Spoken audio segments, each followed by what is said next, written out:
तो hey guys, कैसे हो आप सब लोग?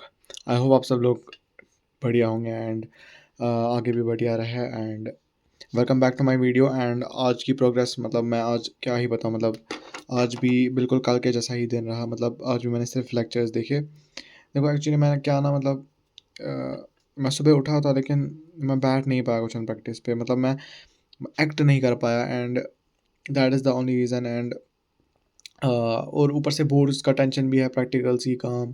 तो मैं थोड़ा इन दिनों थोड़ा इनकंसिस्टेंट रह सकता हूँ गाइस।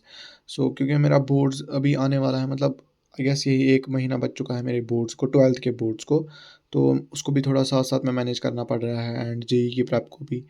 तो मैं जितना हो सके उतना प्रोग्रेस आप लोगों को दिखाऊँगा। लेकिन आज आज आज मैंने सिर्फ़ अभी मैं ये सलीम सर का लेक्चर कर रहा हूँ। मतलब मैंने 1 आवर 20 मिनट्स तक देख लिया था।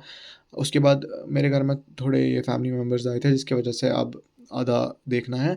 और उसके अलावा आज फ़िज़िकल केमिस्ट्री की क्लास थी, वो भी इसके बाद मैं करूँगा, देखूँगा, 100% देखूँगा गाइज़। एंड बस और मैं कल जितना भी आज का होमवर्क मिलेगा वो कल करूँगा। और मेरा मैथ्स का एक बैकलॉग बन गया है जो कि परसों बना था। उसे मैं सोचूँगा कि मैं सोच रहा हूँ कि मैं संडे के दिन कवर कर लूँ, लेकिन संडे के दिन मुझे बोर्ड्स का भी प्रिपेयर करना है। सो लेट्स सी आप क्या करते हैं।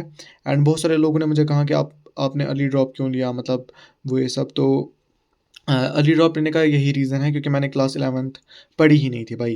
देखो एक तो होता है भाई मतलब वेस्ट, मतलब एक तो होता है वेस्ट, मतलब मैंने वेस्ट मतलब पढ़ी है लेकिन रिवाइज़ नहीं करा हुआ है, या फिर ऊपर-ऊपर से पढ़ा है बोर्ड लेवल। मैंने बोर्ड लेवल तक नहीं पढ़ा है गाइज़। क्या बताऊँ, मतलब मैं अपने 11th के मार्क्स भी नहीं बता सकता। मतलब इतने, मतलब आप खुद ही समझो, मतलब मैंने 11th में कुछ भी नहीं पढ़ा था भाई। मतलब शुरुआत में जब मैंने अर्जुना बैच लिया था, लेकिन वो मैंने थोड़ा लेट लिया था। और क्लास 10th में मेरे बहुत ही अच्छे मार्क्स आए थे, तो हाई एक्सपेक्टेशंस थी। मतलब मेरे को लगा था क्या होगा, जेईई फोड़ दूँगा, आईआईटी, सीएसई, बॉम्बे। लेकिन जब पहले 2 चैप्टर्स खत्म हो गए, लाइक यूनिट्स एंड डायमेंशन, उसके बाद मोशन इन स्ट्रेट लाइन जब चल रहा था, तो उसके कारण मेरा कुछ बैकलॉग बन गया था। फिर बैकलॉग को कवर कवर करते ही कहाँ से क्लास 11th खत्म हो गई, समझ भी नहीं आया। एंड मैं बहुत ही ज़्यादा बर्न आउट हो गया था मेरे को क्लास 11th में, क्योंकि मतलब क्या बताऊँ, रुको आप लोगों को दिखाता हूँ। मतलब अरे ये बनाना कहाँ से आ गई? देखो गाइस, ये है क्लास 10th। क्लास 10th में जो हम लोग मेहनत करते हैं एंड उसका रिज़ल्ट हम लोग को मिलता है। और फिर जब यहाँ पे आता है हमारा क्लास 11th एंड हमारी एक्सपेक्टेशंस बहुत ही ज़्यादा होती है। हमें लगता है कि डिफ़िकल्टी बस इतनी ही जाएगी जितनी 10th में गई थी, कि इतना यहाँ तक तो प्रिपेयर करेगा। लेकिन जो डिफ़िकल्टी होती है ना गाइस, वो ये रही भाई, ये रही, मतलब इससे भी ऊपर, मतलब वो शुरुआत की डिफ़िकल्टी, आई एम सॉरी, मतलब मेरे लिए तो थी, मुझे नहीं पता दूसरों का, लेकिन मेरे लिए तो बहुत ही बड़ा जंप था। क्योंकि एज़ सच हम लोग बोर्ड्स में उतना नहीं पढ़ते हैं। मतलब जेके बॉस बोर्ड थोड़ा हल्का ही होता है। हम लोग सीबीएसई लेवल तक नहीं पढ़ते, मतलब सिर्फ़ बुक का ही पढ़ता है जितना भी होता है, एनसीईआरटी लेवल। एंड कोई रेफ़रेंस बुक भी नहीं लगाते एंड क्वेश्चन सॉल्विंग भी नहीं करते, रिविज़न भी नहीं करते। तो मेरे को इतना सब कुछ करना था पहली बार क्लास 11th में। एंड मैं ये सब चीज़ें देखकर बहुत ही ज़्यादा बर्नआउट हुआ। फिर उसके बाद जब मेरा क्लास 12th आया, मैंने सोचा कि मैं 11th को मैनेज कर लूँगा लक्ष्य बैच लेकर। मैं सच बता रहा हूँ, 12th में मैंने बहुत ही अच्छा पढ़ा। 12th में मुझे अब पता थी, एक्सपीरियंस हो गया था कि क्या क्या होने वाला है, मतलब क्या रिविज़न करना है, डीपीपी करनी है।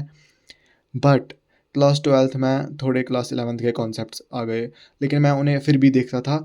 लेकिन फिर जब ओसी स्टार्ट हो गई, ओसी ने दिमाग ख़राब कर दिया, क्योंकि कुछ समझ ही नहीं आ रही थी भाई। अरे अरे सर हम लोग को पढ़ा रहे थे उस वक़्त लक्ष्य बैच में, मतलब अभी भी पढ़ा रहे हैं। उन लो अरे बनाना को पहले हटा दो यार। उन लोगों ने कहा था कि आप लोगों को 11th अगर जिनकी भी वेस्ट है तो समझ आ जाएगा। लेकिन भाई सच बता रहा हूँ, मतलब अगर आप लोगों की क्लास 11th की ओसी वेस्ट है ना, आप लोग क्लास 12th की ओसी को समझ ही नहीं पाओगे। सो पहले तो ओसी को कंप्लीट करना, अगर आप लोग क्लास 11th में हो तो।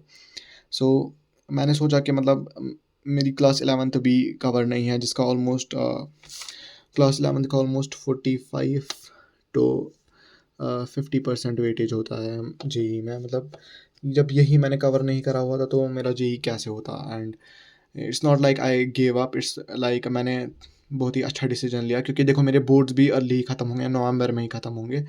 मतलब दिसंबर तक ख़त्म हो जाएँगे। फिर उसके बाद जितना भी बैकलॉग बचा है क्लास 11th का वो मैं कवर कर लूँगा और क्लास 12th को वापस लक्ष्य 2027 बैच से करूँगा।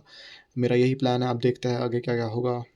आई होप आप लोग प्रोग्रेस कर रहे हैं, आप लोग ड्रॉप पर है, क्लास 12th में है, क्लास 11th में, आप लोग कमेंट्स में ज़रूर बताना और आज आप लोगों की क्या प्रोग्रेस थी, कमेंट्स में प्लीज़ ज़रूर बताना। और मेबी मैं इन दिनों में थोड़ा जेईई का कम वीडियोज़ डालूँगा क्योंकि मेरे बोर्ड चल रहा है, तो आप लोग मैनेज कर लेना।